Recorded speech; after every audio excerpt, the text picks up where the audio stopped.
오늘은 주연절 후 6번째 주일이며 주님의 산상변모 주일입니다. 용서 사랑의 시작입니다라는 표 아래 온 성도들이 믿음과 소망과 사랑으로 하나 되어 영과 진리로 예배합니다. 아멘. 말할 때에 호련히 빛난 구름이 그들을 덮으며 구름 속에서 소리가 나서 이르시되 이는 내 사랑하는 아들이요 내 기뻐하는 자니 너희는 그의 말을 들으라. 아멘. 산상변모 주일을 맞이하여 주님의 빛난 광채가 있는 곳 성산으로 올라왔습니다. 예배는 저희들에게 은혜를 베풀어 주셔서 저희들의 모습도 아름답게 변화되게 하여 주옵소서. 말씀을 들을 때 절망이 소망으로 바뀌게 하옵시고 연약함이 강건함으로 변화되게 하여 주옵소서. 거룩하고 아름다운 주님의 얼굴을 배울 때 우리 안에 있는 모든 절망과 어두움이 물러가게 하시고 오직 예수님만 구주로 고백하는 새로운 결단이 있게 하여 주옵소서. 예수님의 이름으로 기원하옵나이다. 아멘. 참여의 기도 시간입니다. 다 같이 침묵으로 지난 시간들을 뒤돌아보며 참여의 기도로 나아갑니다. 기도하시겠습니다.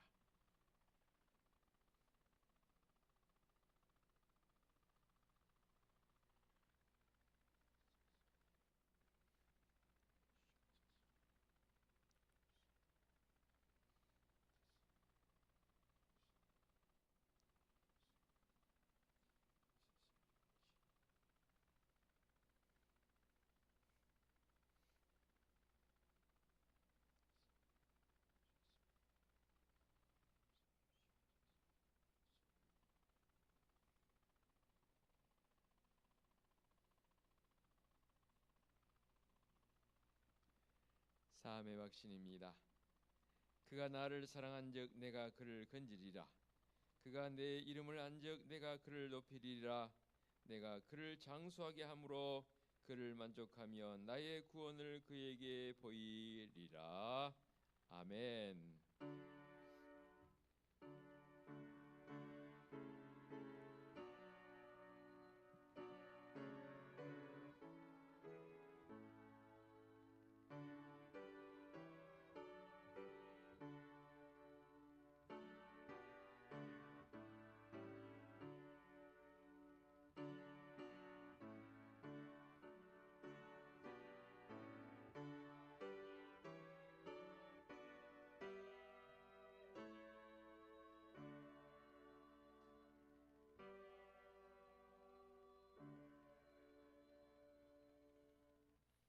모두 자리에서 일어나셔서 찬송가 621장을 부르며 경배와 찬양합니다.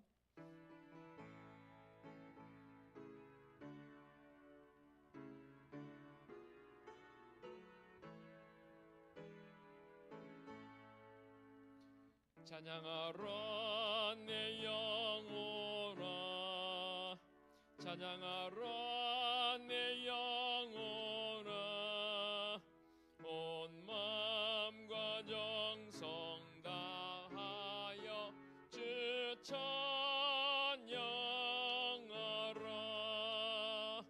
경배하라 내 영혼아, 경배하라 내 영혼아, 온 마음과 정성 다하여 주 경배하라.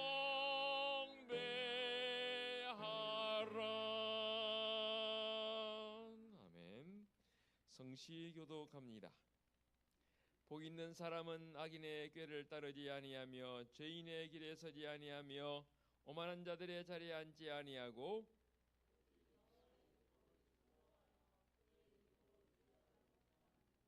그는 시냇가에 심은 나무가 철을 따라 열매를 맺으며 그 잎사귀가 마르지 아니함 같으니 악인들은 그렇지 아니하며 오직 바람에 나는 겨와 같도다. 죄인들이 의인의 모임에 들지 못하리로다. 무릇 의인들의 길은 여호와께서 인정하시나 악인들의 길은 망하리로다. 아멘. 사도신경으로 우리의 신앙을 고백합니다. 나는 전능하신 아버지 하나님 천지의 창조주를 믿습니다. 나는 그의 유일하신 아들 우리 주 예수 그리스도를 믿습니다. 그는 성령으로 잉태되어 동정녀 마리아에게서 나시고 본디오 빌라도에게 고난을 받아 십자가에 못 박혀 죽으시고 장사된 지 사흘 만에 죽은 자 가운데서 다시 살아나셨으며 하늘에 오르시어 전능하신 아버지 하나님 우편에 앉아 계시다가 거기로부터 살아있는 자와 죽은 자를 심판하러 오십니다. 나는 성령을 믿으며 거룩한 공교회와 성도의 교제와 죄를 용서받는 것과 몸의 부활과 영생을 믿습니다. 아멘. 자리에 앉으시기 바랍니다. 찬송가 14장 찬양 드립니다.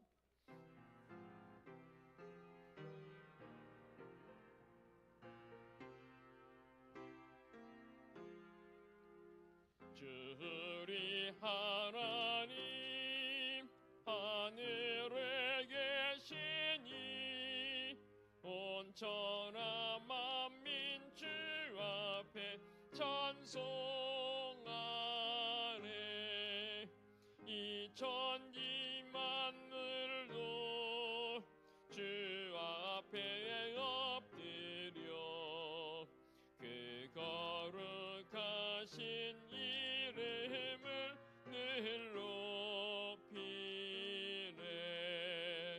주 언약하신 것 끝까지 지키니 저 하늘나라 향하여 곧 가리라. 주 얼굴 외울 때 내 마음이 기쁘고 영원히 주의 영광을 찬양하리. 왕의 왕 되신 주 하늘에 계시니 이 세상 죄악 이기신 그 주 예수. 저 천군 천사들 주옹이하고서 무성도 함께 영원히 늘 섬기네.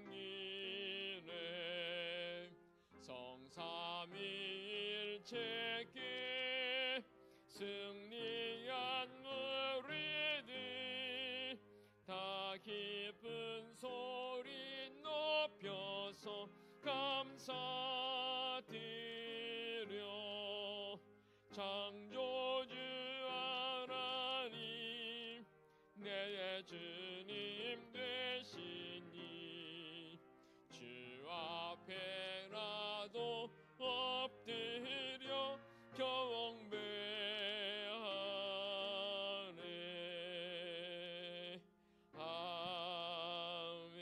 아멘.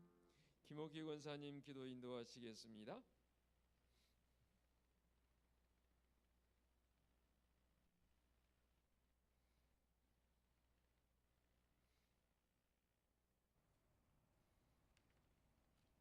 기도하겠습니다. 사랑의 아버지 하나님, 하나님의 섭리에 따라 그 매섭던 추위가 물러가고 따뜻한 명절을 맞이하게 하심을 감사합니다. 세상에서 각각의 생활 터전이 다르지만 명절에 함께 모여서 하나님을 예배하게 하심을 감사합니다. 믿는다고 하면서 세상 일에 더 바쁘고 주님 일이 우선이 되어야 하는데 그러지 못했음을 고백합니다. 기도하지 못했고 봉사하지 못했음도 고백합니다. 주님 용서하여 주시옵소서. 아버지 하나님, 이제 설날이면 흩어진 가족들이 모여서 하나님을 나누고 예배할 것입니다. 그곳에 오셔서 찬양받고 영광 받으시옵소서. 믿지 않는 가족들한테는 전도하게 하시고 믿는 자녀는 인격적인 하나님을 만나게 하옵소서.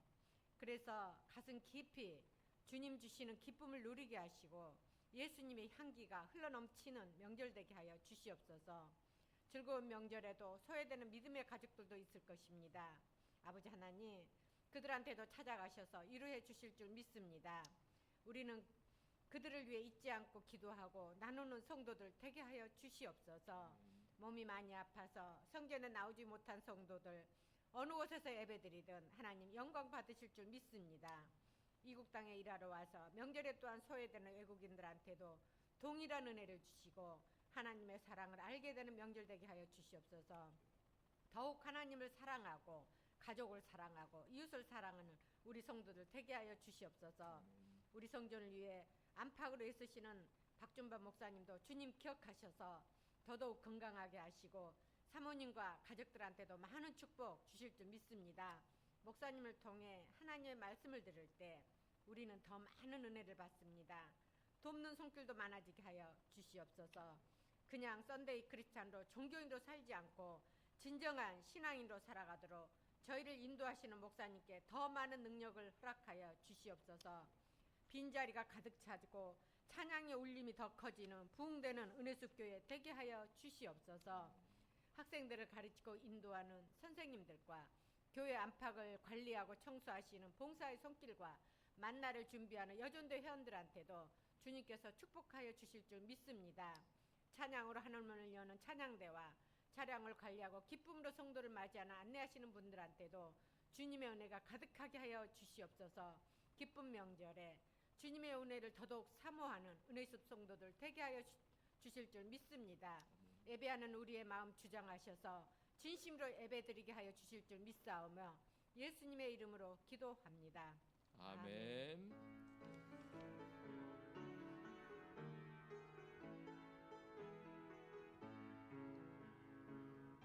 하늘에 계신 우리 아버지의 이름을 거룩하게 하시며 아버지의 나라가 오게 하시며 아버지의 뜻이 하늘에서와 같이 땅에서도 이루어지게 하소서. 오늘 우리에게 일용할 양식을 주시고 우리가 우리에게 잘못한 사람을 용서하여 준 것 같이 우리 죄를 용서하여 주시고 우리를 시험에 빠지지 않게 하시고 악에서 구하소서.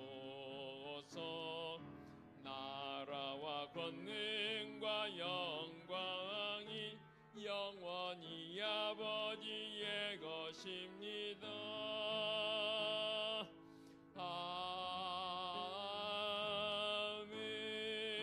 아멘.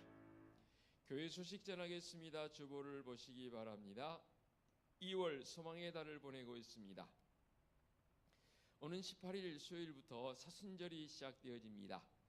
사순절 절기는 주일을 뺀 40일 기간을 말하는데요. 수요일은 제의 또는 성회 수요일이라고 합니다. 참회 수요일이라고도 하지요. 주님의 고난을 더욱 깊이 묵상하며 경건과 절제로 보내는 절기입니다. 오늘 찬양 예배는 주일 가정 예배로 드립니다. 금주 금요 기도회는 쉬겠고요. 오는 주일 찬양 예배 역시 주일 가정 예배로 드리겠습니다. 봄대 신방 일정이 이제 잡혀서 신방할 것입니다. 신방을 받는 목장별로 기도로 잘 준비해 주시고 우리 성도들께서는 기도해 주시기 바랍니다. 금주 목장 모임은 설 명절 관계로 쉬겠습니다. 아동부 겨울 성경학교와 청년부 순회를 은혜롭게 잘 마쳤습니다. 협력해 주시고 기도해 주시고 도와주셔서 감사합니다. 오는 17일 화요일은 우리 민족 고유의 명절인 설날입니다. 우리가 친족들과 유익한 시간 보내시기 바라고요. 성도로서의 품위를 잃지 않는 또는 기쁨과 감사가 있는 설 명절 되시기 바랍니다. 설 명절 기간에 새벽 기도는 자유롭게 하겠습니다. 특별하게 새벽 기도를 진행하지 않겠습니다. 기도하기 원하시는 분 교회에 나오셔서 개별적으로 기도하시고 가시면 되겠습니다. 교회 입구문은 1293 B번 여러분 기억하시고 오셔서 함께 기도하시기 바랍니다. 금주 가정 예배는 설 명절 감사 예배 가정 예배로 드리시기 바랍니다. 예배 모금은 주보에 나와 있는 가정 예배 설교 자료 설날 감사 예배란을 참고하시면 좋겠고, 역시 일면에 나와 있는 함께 생각하기와 더불어서 나눔의 길도 오늘 말씀을 들으시고 여러분 나름대로 또 요약을 하셔서 여러분들이 예배 인도자가 되면 더 훨씬 더 좋겠습니다. 참고하시기를 당부드리겠고, 따로 설 명절 가족 예배 모금은 여러분에게 드리지 않겠습니다. 주보에 나와 있으니만큼 혹시 필요하면 주보 여유가 있으니까 3개 4개 가지고 가셔서 가족들과 함께 가정 예배 설 명절 감사 예배 드리시기를 당부드리겠습니다. 오늘 또 멀리서 오셨습니다. 우리 이선지 집사님 어머니께서 오셔서 함께 예배 드리고 있습니다. 우리 박수로 한번 환영하시다 감사합니다. 자, 이제 모두 자리에서 일어나셔서 설 명절 인사하십시다. 은혜와 기쁨이 있는 감동이 있는 명절 되시기 바랍니다. 인사하면 좋겠습니다.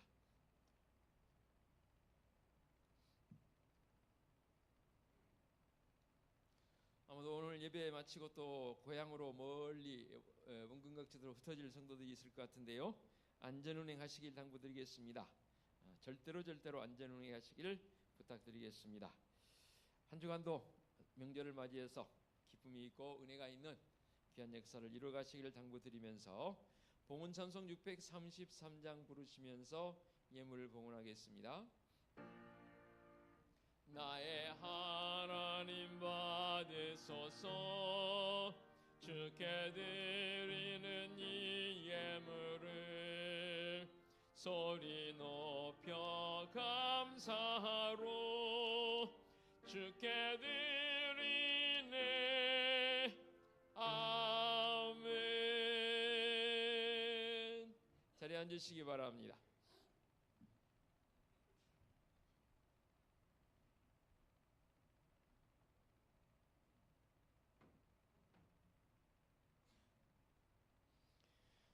봉헌기도와 목회기도 드립니다. 사랑이신 하나님 아버지, 지난 한 주간도 주님 주신 은혜와 사랑과 평강으로 말미암아 은혜의 삶을 살았습니다. 오직 십자가의 길만이 우리가 가야 할 길임을 믿고 그 길을 따라 이 자리에까지 왔습니다. 이 한 주간도 이런 믿음의 정도의 길을 걷게 하여 주옵소서. 우리가 가진 모든 것이 하나님의 것임을 고백하며 지난 한 주간도 열심히 살아온 삶의 결과물을 주시니 또한 참으로 감사합니다. 이런 믿음의 고백으로 11주 예물 봉헌하옵고 감사 예물 봉헌하오며 선교 예물과 구제 예물과 주일 예물과 건축 예물을 봉헌합니다. 예물 봉헌한 우리 성도들의 삶이 더욱 귀하고 복되어져서 세상 사람들의 부러움이 대상이 될 수 있는 풍성한 성도들의 삶이 되어지도록 주님 역사하여 주시옵소서. 하는 일마다 우리 성도들 하나님의 영광을 구하게 하옵시고 은혜 가운데 가을 수 있는 복된 성도들의 삶이 되게 하여 주시옵소서. 주님의 피값으로 세워주신 우리 은혜숲교회가 올 한 해 동안 그 어느 때보다 더 많이 사랑하기를 원합니다. 혹여 마음속에 맺혀 있는 것들이거든 다 십자가에 내려놓고 용서를 구하며 서로 사랑하며 나아갈 수 있는 성도들 되게 하여 주옵소서. 오는 18일 수요일부터 사순절이 시작됩니다. 주님의 고난을 묵상하며 어느 때보다 더 경건하며 절제하는 성도들의 삶이 되게 하여 주시옵소서. 올해 봄대 신방 계획하고 있습니다. 신방을 통해서 목장마다 하나님의 말씀의 은혜가 넘치게 하옵시고 또한 가정마다 기도 강구되어지는 기도가 응답되는 역사도 있게 하여 주시옵소서. 특별히 올 한 해 동안 새롭게 결단한 이 목장 모임이 활성화되게 하옵시고 이 한 주간은 쉴지라도 우리 목장 리더들 중심에서 목원들이 마음이 하나 되어지고 주님의 은혜 가운데 거할 수 있도록 은총 베풀어 주시옵소서. 교육부서인 아동부와 청년회가 겨울 성경학교와 겨울 수련을 은혜롭게 마치게 해주시니 감사합니다. 다음 세대인 교육부서에 부흥의 은총을 더하여 주시옵소서. 사랑하는 성도들이 가정 예배를 통해서 큰 은총 가운데 거하게 하옵시고 특별히 이번 주간에는 설 명절에 가족들과 함께 설 명절 감사 예배함이 기쁨이요 은혜이게 하여 주시옵소서. 이른 시간부터 나와 찬양을 통해 영광 돌리는 시온 찬양대의 찬양을 기쁘게 받아주시고 수고하고 섬기는 우리 찬양들의 마음속에 정한 마음 오직 주 바라기의 마음으로 나아갈 수 있는 온 찬양대원들을 되게 하여 주시옵소서. 주님의 전을 관리하고 청소하고 강대상을 청소하고 차량 운행과 안내와 성도들을 접대하는 믿음의 성도들의 손길들 영접하여 수고하는 손길들 위에 주님의 은혜와 사랑이 7배나 넘치게 하여 주옵소서. 육신의 질고를 통해서 마음의 아픔을 통해서 주님 앞에 나와 예배하고 싶지만 어찌할 바 몰라하는 환우들이 있사오니 주님 성령의 불로 주님 그들을 치유하여 주시옵소서. 십자가의 권능의 손길로 어루만져 주시옵소서. 사랑하는 귀한 믿음의 자녀 가정에 와서 함께 예배하고 있는 어머니의 마음속에 주님 정한 마음 더해 주시고 항상 주 바라기의 모습으로 주님의 은혜 가운데 거할 수 있는 믿음의 역사를 이루게 하여 주시옵소서. 또한 이제 예배를 마치고 사랑하는 가족들을 향해서 일가 친족들을 향해서 먼 거리로 나아가는 우리 믿음의 성도들의 그 운행길을 모든 설 명절에 그 보내는 시간들을 주님 동행해 주시고 안전함으로 지키시며 은혜 가운데 거하게 하여 주시옵소서. 거룩하신 하나님 아버지, 우리 은혜숲교회는 하나님이 우리의 유일한 꿈이며 말씀에 감동 있는 교회의 모습을 가지고 늘 말씀 앞에서 진실하게 살아가게 하여 주시옵소서. 우리 주님 예수 그리스도의 이름으로 기도하옵나이다. 아멘. 하나님께서 이 시간 우리에게 주신 말씀은 시편 1편 1절로 6절까지의 말씀 봉독합니다. 시편 1편 1절로 6절까지 말씀. 복 있는 사람은 악인들의 꾀를 따르지 아니하며 죄인들의 길에 서지 아니하며 오만한 자들의 자리에 앉지 아니하고 오직 여호와의 율법을 즐거워하여 그의 율법을 주야로 묵상하는도다. 그는 시냇가에 심은 나무가 철을 따라 열매를 맺으며 그 잎사귀가 마르지 아니함 같으니 그가 하는 모든 일이 다 형통하리로다. 악인들은 그렇지 아니하며 오직 바람에 나는 겨와 같도다. 그러므로 악인들은 심판을 견디지 못하며 죄인들이 의인들의 모임에 들지 못하리로다. 무릇 의인들의 길은 여호와께서 인정하시나 악인들의 길은 망하리로다. 아멘. 시온 찬양대의 찬양드립니다.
아멘.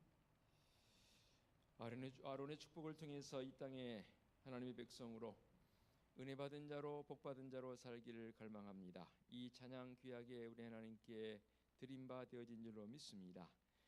우리도 이 땅에 살아가는 동안 말씀의 은총 속에 거하게 하옵시고 성령 하나님 친히 임재하사 강한 바람처럼 세면 음성으로 말씀하여 주옵소서. 예수 그리스도의 이름으로 기도하옵나이다. 아멘. 명절 되면 제가 늘 여러분들에게 드린 말씀이 있습니다. 우리나라는 참 귀한 나라입니다. 1년에 한 번이 부족해서 2번 새해 인사를 해야 하는 세계에 드문 그런 명절을 가지고 있는 대한민국입니다. 물론 이 동양 쪽에서는 몇 나라가 같이 설 명절을 춘절을 지키는 중국도 있고요. 음력 명절을 지내는 그런 귀한 모습이 있지요. 새해 인사를 또 해야 하는 것 아니겠습니까? 저는 근데 좋아요. 그렇죠? 그래서 오늘 말씀의 제목을 복 있는 그리고 행복의 상관관계라는 제목으로 말씀의 자리로 나아갑니다.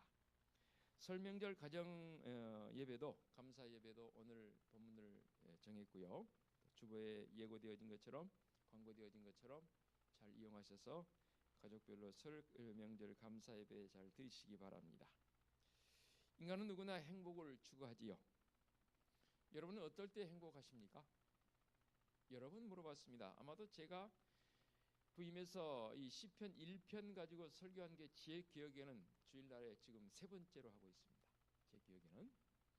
그렇지만 또 내용은 여러 가지 면에서 다양하게 달라지니까요. 그렇습니다. 우리는 이 땅에 살아가면서 행복을 추구하는 사람들이지요. 진정한 행복이 이루어지려면 오늘 말씀의 결론인 6절의 말씀처럼 하나님께 인정받으면 되는 거 아닙니까? 그 삶이 최고로 행복한 삶이라고 저는 확신을 갖습니다. 행복은 인류의 최대 관심사이지요. 그래서 행복을 위해서 행복한 삶을 위해서 사람들은 오늘도 내일도 꾸준하게 열심히 살아가는 모습을 보게 됩니다. 더더욱이 우리 한국 사람들은 복을 좋아한다 했지 않습니까? 여러분도 복 좋아하지요. 그냥 복 받으시기 바랍니다 라는 그 말보다는 축복합니다 그러면 더 훨씬 더 와닿지 않습니까? 하나님은 우리에게 축복하신 분이 아니고 복 주신 분입니다. 그래서 여러분 용어를 좀 바르게 사용할 필요성도 있습니다. 하나님 축복해 주세요 라는 용어는 어법상 맞지가 않습니다. 축복은 말 그대로 복을 비는 거죠. 하나님, 내가 하나님께 복을 비는 건 맞아요. 하나님, 아무개 집사님, 아무개 권사님, 아무개 성도님 축복합니다. 그러면 맞아요. 근데 하나님 축복합니다. 하나님이 복을 빌 때가 어디가 있어요? 하나님은 복을 주신 분이죠. 그래서 여러분들이 제게 자꾸 목사님 축복이란 말을 잘 사용 안 했어요. 그러시는 분도 있긴 해요. 저는 축복이란 말을 좋아하긴 하지만 적절하게 상황에 따라서 활용을 잘 해야 되는 용어 중에 하나입니다. 어쨌건 복입니다. 복은 우리에 있어서 너무너무 좋기 때문에 뭐 집집마다 다 우리 성도들은 그렇지 않지만 안 믿는 사람들 보면은 뭐 복자가 군데군데 많이 있어요. 그러지 않겠습니까? 그런데 여러분 이 세상 살아가시면서 여러분들은 행복하다고 생각하십니까? 아니면 불행하다고 생각하십니까? 아, 나는 행복한 인생을 살고 있어 지금 이라고 생각하십니까? 아니면 글쎄 행복한가? 아니면 나는 불행한 사람인가? 그런 생각을 하는 분도 있더라고요.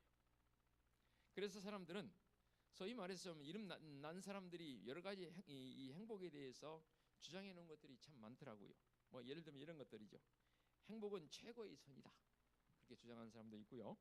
행복은 창조에 있다. 뭐 그런 사람도 있고요. 행복은 멀리 있지 않고 가까운 데 있다. 뭐 그런 사람도 있고요. 여러 표현들을 쓰는 것을 보게 됩니다. 그렇다면 진정한 행복은 어디서 오는가? 물질의 여유가 있고 사업도 잘 되고 직장 잘 다니고 자녀들이 잘 되고 모든 사람들과 관계성 속에서 무난하고 그러면 행복합니까? 행복하지요. 그러나 세상에서 말하고 있는 이 행복적 요건과 말씀에서 우리에게 주시는 행복적 요건은 많이 다릅니다. 사람들은 자꾸만 어떤 수고를 통해서 이루려고 합니다. 뭐를요? 행복을. 이 세상에서의 삶이 과연 시작이 어디이고 끝이 어딘지를 우리는 알지만 세상 사람들은 안다고 하면서도 모르는 경우가 많더라고요. 세상을 살다 보면 또 신앙생활을 하다 보면 문제 없이 고통 없이 슬픔과 걱정 없는 사람 있나요? 그런 사람 나는 한 번도 못 만나봤습니다. 세상 살아가면서 행복하게 살아보았으면 하는 바람도 있고 믿음 생활하면서도 평안하게 믿음 가졌으면 좋겠다라는 바람도 있지요. 그래서인가요? 자꾸만 이 행복이란 문제와 씨름하고 또 고통 속에서 아픔 속에서 외로움 속에서 행복과 보람을 찾으려고 부단히도 노력하는 모습을 보게 됩니다. 그런데 행복을 착각하는 사람들이 참 많습니다. 내가 힘쓰고 노력한다 해서 얻어집니까? 순간순간 어떤 것은 얻어질 수도 있겠지. 또는 어떤 사람은 이런 생각도 하신 분이 있더라고요. 그냥 문제 많고 이 신경 쓸 일 많으니까 나는 아무 일도 안 해. 가만히 앉아 있어 그냥 그러면 행복할 거야라고 말하는 사람도 있습니다. 과연 그런가요? 노력을 해서 행복을 얻는다면 그럼 그 가치 기준은 뭡니까? 또 어떤 사람은 이렇게도 바람이 있더라고요. 순간적으로 복권을 사서 그 복권이 당첨되면 자기는 행복할 거라고 하더라고요. 그래서 1년 52주 늘 복권을 사서 이 지갑 안에 품속에 품고 다니는 그런 사람도 있더라고요. 그러면서 뭐라 그런지 아십니까? 제가 직접 들은 소리입니다. 안 믿는 사람에게서 목사, 제 친구가 그래요. 박 목사, 그 행복을 알아? 그러면 뭔데? 그랬더니 토요일만 되면 복권 추첨하는 그날에 그 기대감을 알아? 이보게 친구, 나 같으면 그 복권 살 돈 모아서 나는 우리 집에 피자 사갈 거야 라고 제가 볼멘소리 한 적도 있습니다. 거듭거듭 말씀드리지만 그런 복권 당첨이나 어떠한 행운권 당첨을 통해서 행복을 얻는다 생각하지 마세요. 그거 살 돈이면 모아서 가족들과 피자 사 먹으라니까. 여행을 바라면 안 되는 것이죠. 행운적 요소가 우리에게 있을 수 있지만 그러나 그것이 궁극적인 행복의 목적은 아니지 않습니까? 우리가 들어봄직한 이야기 가운데 언젠가도 말씀드린 적이 있습니다. 파랑새를 쫓는 두 남매 이야기 아시죠? 두 남매는 행복한 파랑새를 찾기 위해서 오랫동안 헤맵니다. 마침내 행복의 파랑새를 찾긴 찾는데 어디서 찾는지 아십니까? 어릴 때 살았던 동네에서 찾았다고 합니다. 즉 행복은 다른 데 있는 게 아니고 어머니가 부엌에서 만드는 음식에서 매일매일 생활하던 그 가정에서 그 집에서 그 일터에서 행복의 파랑새가 있다는 거죠. 가족이 모여서 식탁에 둘러앉아 파랑새의 행복을 누리시기 바랍니다. 그래서 시인은 이렇게 고백합니다. 시편 128편 3절로 4절. 여러분 주보 1면에도 제가 그대로 실어놨습니다. 내 집 안방에 있는 내 아내는 결실한 포도나무 같으면 네의 식탁에 둘러앉은 자식들은 어린 감람나무 같으리로다. 여호와를 경외하는 자는 이같이 복을 얻으리로다. 아멘. 행복한 사람은요, 행복을 가까운 데 찾는 사람입니다. 아무것도 아닌 것 같지만 보잘것없는 것을 가장 귀한 것으로 여기고 찾는 사람이 어찌 보면 행복한 사람이 되는 것이지요. 그러나 자신을 불행하다고 생각하는 사람은 복이 굴러 들어오기를 기다립니다. 그렇지 않습니다. 또 어떤 사람들은 이거 꽉 움켜잡으면 이것이 내게 행복을 계속 유지할 것이라고 생각하는 사람도 있더라고요. 그러므로 말씀에서 언급되어지는 참된 행복이 무엇인가를 오늘 이 시간 이 말씀을 통해서 바르게 깨닫기를 원합니다. 창세기에서 요한계시록까지 복이라는 단어를 찾아봤더니 몇 번 나온지 아세요? 저 이렇게 많이 나온지 몰랐습니다. 무려 384번이나 나옵니다. 우리 하나님께서도 우리에게 복 주시기를 원하세요. 그만큼 자주 우리에게 표현하는 것 아니겠습니까? 신앙의 위대한 인물들은 하나님을 만나고 하나님의 음성을 때로는 듣고 사명을 부여받아서 그 사명감에 행복해하는 우리 믿음의 선배들 참 많습니다. 성경의 인물들뿐만 아니라 성경의 인물이 아닐지 몰라도 우리 대한민국 믿음의 선배들 가운데서도 목숨을 잃으면서까지도 그 진정한 행복을 놓지 않았던 선배들의 위대한 신앙적 모습을 봅니다. 그 신앙적 모습을 저는 여기서 복 있는 사람이라고 말씀에 근거해서 표현을 해봅니다.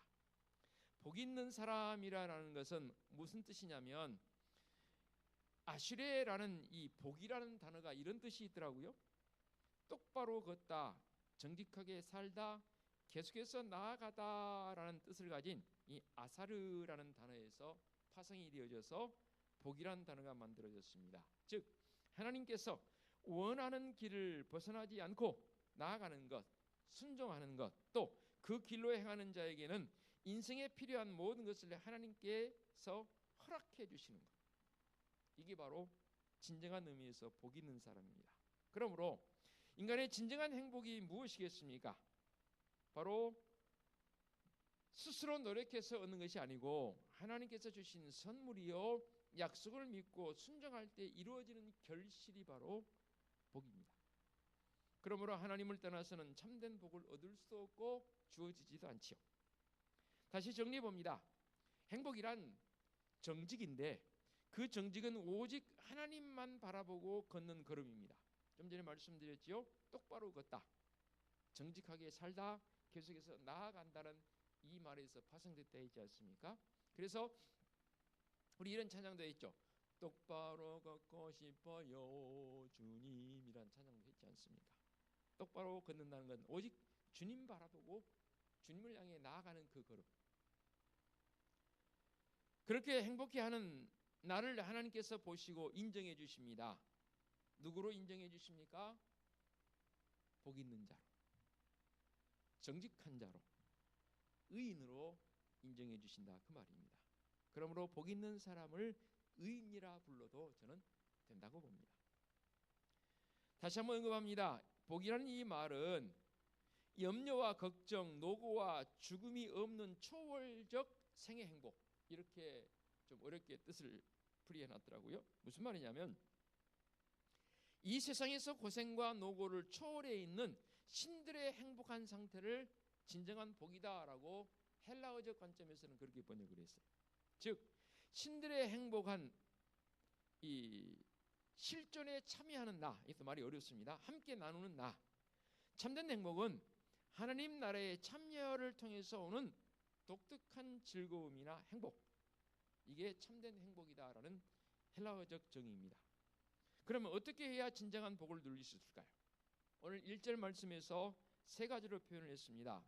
주보 일면에도 제가 표현을 했습니다. 먼저 복 있는 사람은 악인들의 꾀를 따르지 아니하며 라고 있습니다. 따른다라는 말은 걷는다라는 그런 말로도 해석이 가능합니다. 그래서 따르지 아니하며라는 것은 그 길로 걷지 않는다는 거지. 그 길이 뭡니까? 꾀, 악인들의 꾀. 이 꾀를 선, 라인적 관점입니다.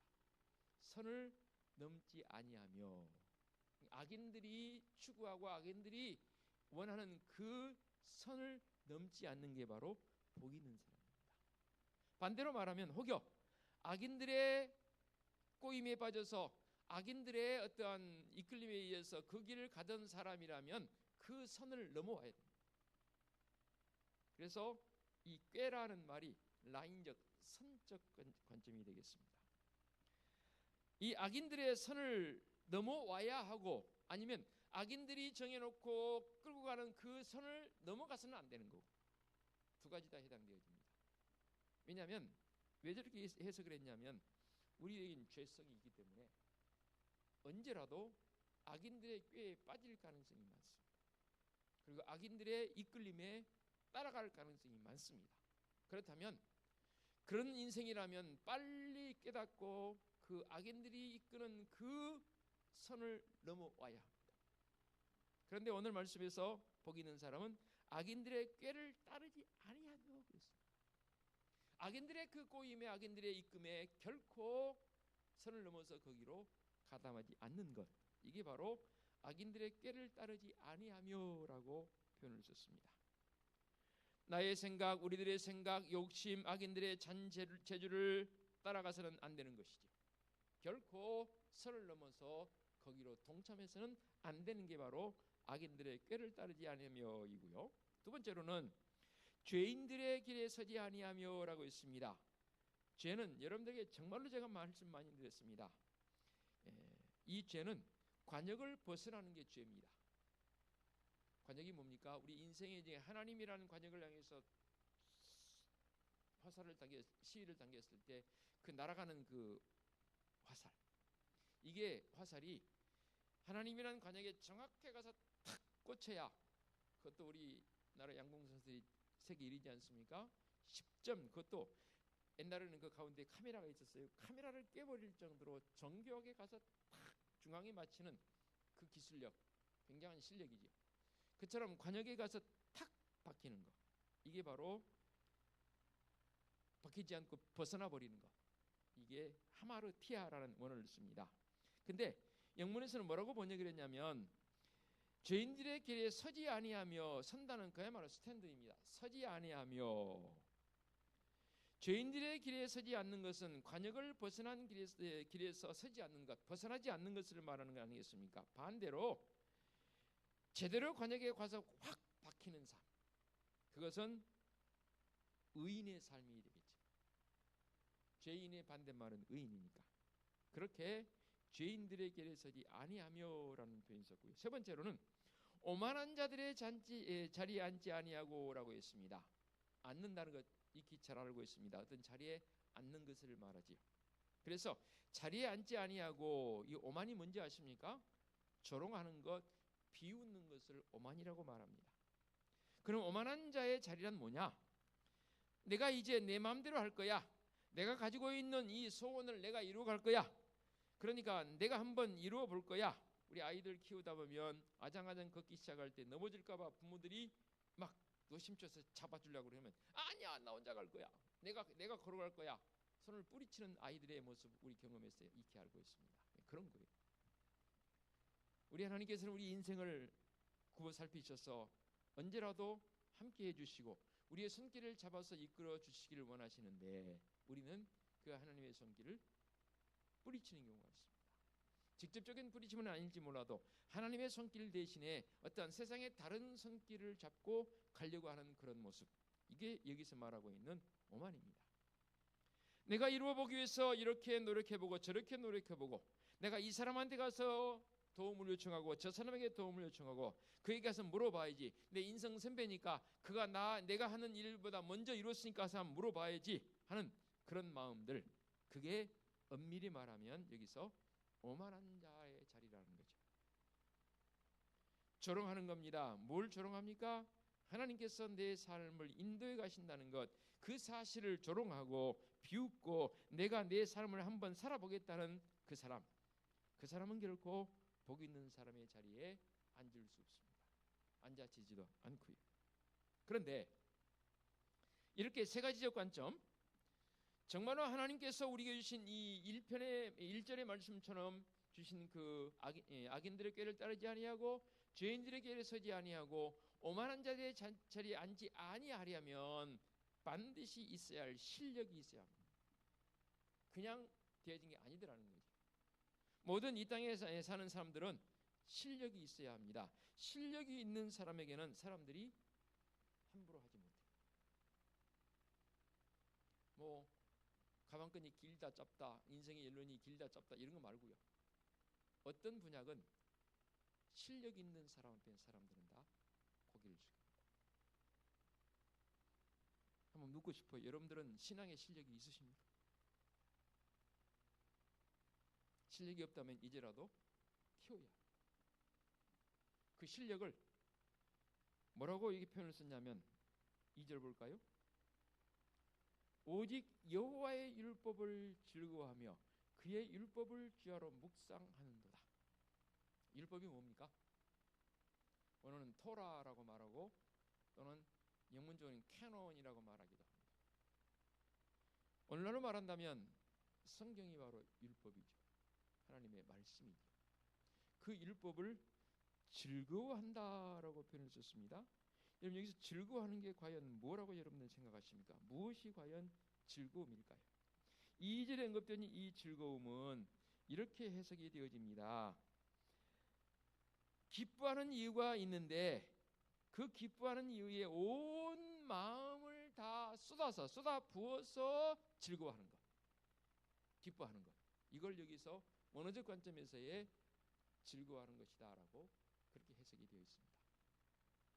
율법을 즐거워하는데 그러기 위해서는 그의 율법을 어떻게 한다고요? 주야로 묵상하는 거다. 묵상적 관점은 좀 다양하게 해석이 되어집니다. 묵상은 말하다, 속삭이다, 때로는 읍절이다라는 표현으로 해석이 되어집니다. 말하다라는 관점은 뭡니까? 하나님의 말씀의 법이 내게 있음을 통해서 나 스스로가 다른 사람에게 증거적 어떤 표현의 말이 아니라 그 말씀을 읽으며 내 입으로 소리내어 표현하는 것. 이게 바로 말하다라는 뜻이 되고, 속삭이다라는 것은 뭐냐면 하나님과 나의 관계성 속에서 말씀을 읽으면서 하나님 그렇군요. 예, 저는 그래요. 하나님 이 말씀이 너무 되게 좋아요.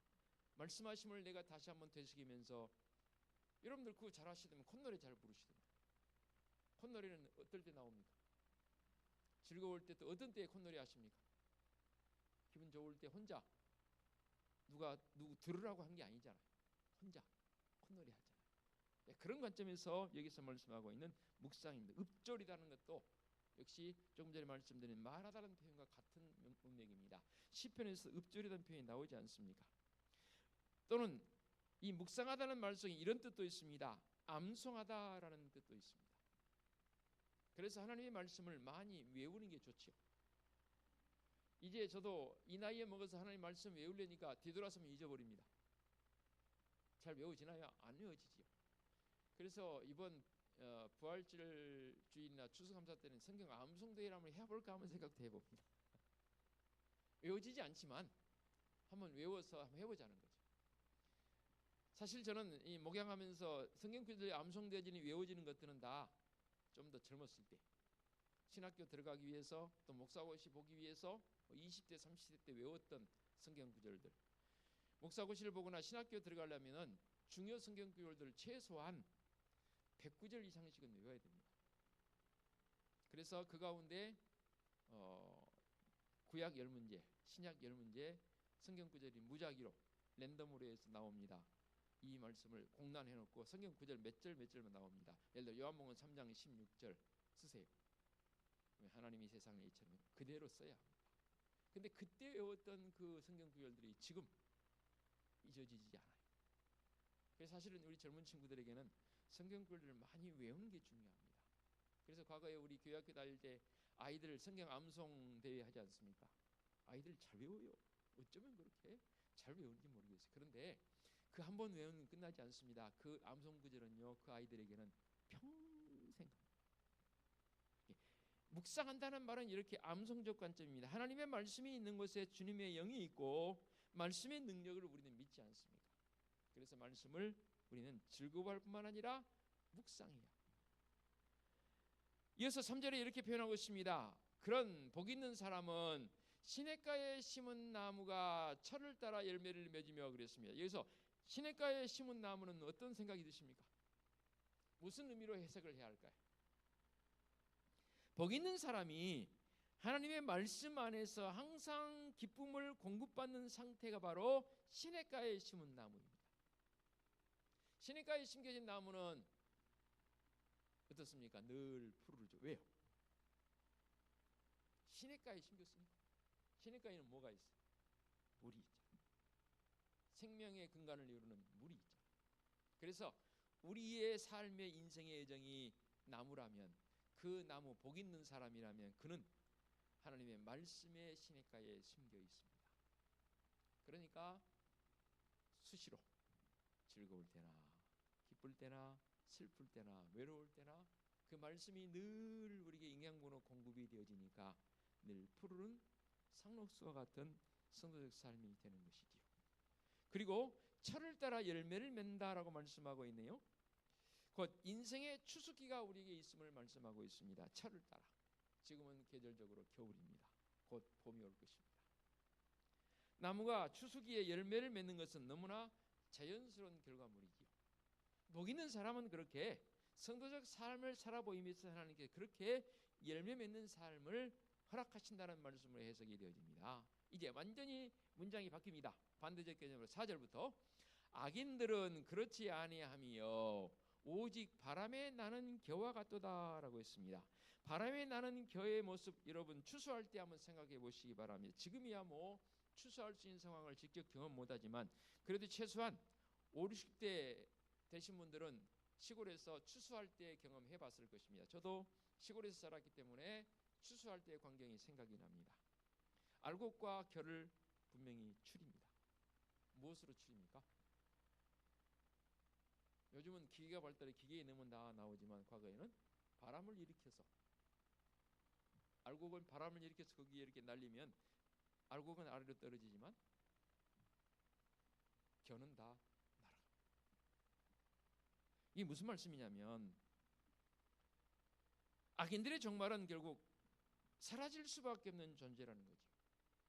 이 무가치성과 허무성을 여기서 표현하는 게 바로 오직 바람에 나는 겨와 같다고 했습니다. 이 존재 자체를 인정받지 못한다는 말이죠. 사람들에게 인정받는 거 굉장히 귀한 일이지만 하느님 앞에 인정받는 건 그 어떤 것보다 귀한 것 아니겠습니까? 그런데 악인들은 존재 자체가 인정되지 않습니다. 그게 바로 바람에 나는 겨와 같다는 표현이 되겠고요. 두 번째로 악인들은 심판을 견디지 못하며 악인들이 받는 심판은 곧 공의로운 일에 동참하지 못한다는 거죠. 의인들의 모임의 자리에 함께 동참하지 못한다는 해석이고요. 그런데 하나님의 심판과 의로운 자리는 마지막 날뿐만 아니라 지금 현재적 내가 발딛고 살아간 이 자리에서도 이 일들은 이루어져 가고 있고 계속 이루어져 가야 할 일 아니겠습니까? 그러므로 세상 사람들을 이를 역사가 심판한다는 표현을 씁니다. 우리는 역사가 심판하는 게 아니라 하나님께서 심판하십니다. 결코 그들은 의인들의 무리에 들어올 수 없습니다. 좀 전에 말씀드린 존재적 가치가 인정되지 않기 때문에 당연히 의인들의 자리에 들지 못하지요. 심판을 견디지 못하지요.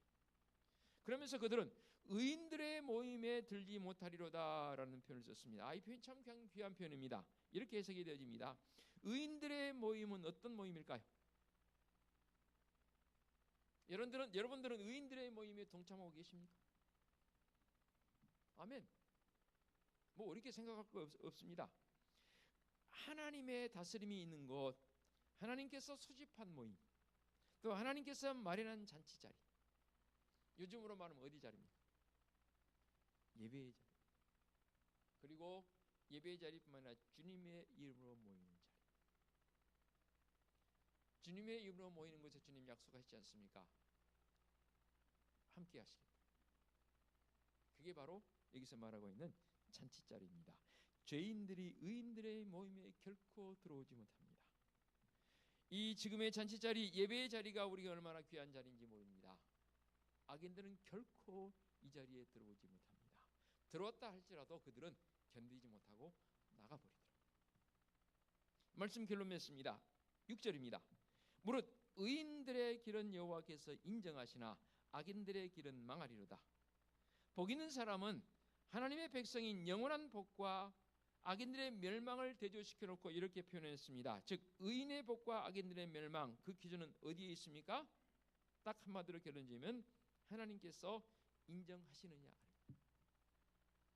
하나님께로부터 인정받는 자는 1절에 언급되어진 2절에 3절까지 언급되어진 부분이고, 존재 자체가 부인되어지고 존재의 무가치성으로 그들을 내침받아진 이 무리들을 악인들의 무리라 했습니다.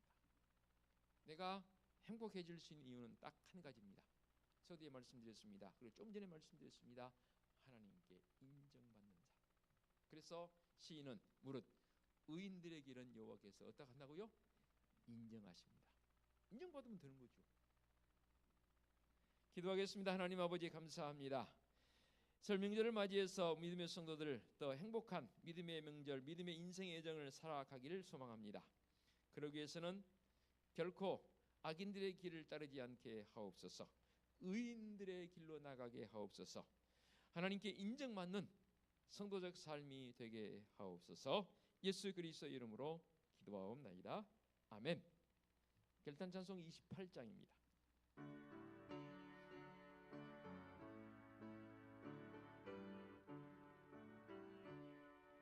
복의 근원 강림하사 찬송하게 하소서. 한량없이 자비하심 증량할 길 없도다. 천사들의 찬송가를 내게 가르치소서. 구속하신 그 사랑을 항상 찬송합니다. 주의 크신 도움받아 이때까지 왔으니 이와 같이 천국에도 이르기를 바라네.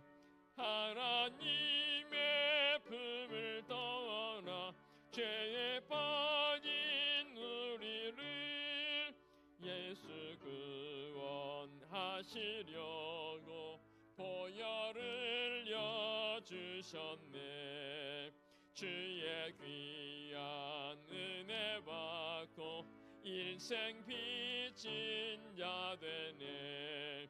주의 은혜 사슬 되사 나를 주께 매소서.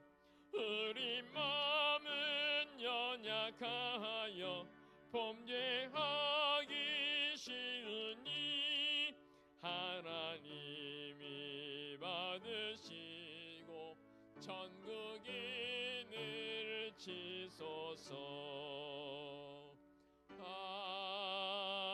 아멘. 오늘의 위탁의 말씀입니다. 무릇 의인들의 길은 여호와께서 인정하시나 악인들의 길은 망하리로다. 아멘. 우리 주님 예수 그리스도의 은혜와 우리 하나님의 지극하신 사랑하심과 성령님의 인도하시며 교통하심이 오직 여호와로 말미암아 행복한 삶이요 복된 설 명절 보내기를 원하는 사랑하는 성도들 머리머리 위에와 성도들의 가정 위에와 사업장 위에와 직장 위에와 우리 교회 위에와 이 민족 위에 이제와 영원토록 함께 하시기를 축원하옵나이다. 아멘.